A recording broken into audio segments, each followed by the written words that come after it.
kalipay, atong kaugalingon, atong pamilya, mo na atong giuna. Una, ibaloi, higala, nga igugmaa, ang Ginoo labaw sa tanan.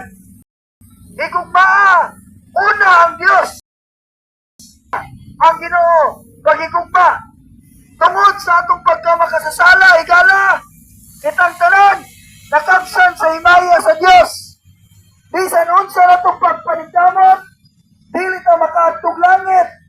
Na naman, kay ikaw, ug ako, makasasala.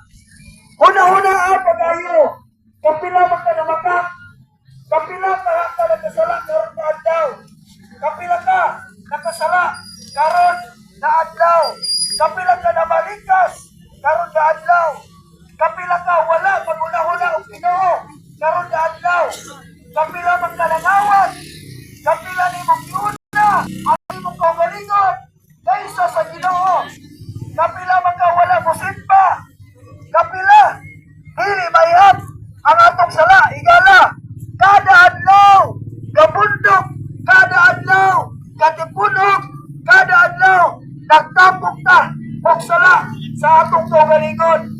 Dili ta makaluwas sa atong kaugalingon bisan unsang pagpaningkamot.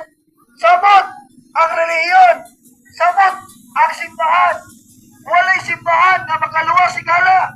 Ang Biblia wala magtunlo na ang simbahan makaluwas, ang relihiyon makaluwas. Bisan ikaw, dili makaluwas. Bisan imong pamilya, dili na makaluwas kanimo. Higala, nagpaabot ang adlaw sa imong kamatayon. Bisan kapila pa moampo ang imong pamilya nimo, ang imong kala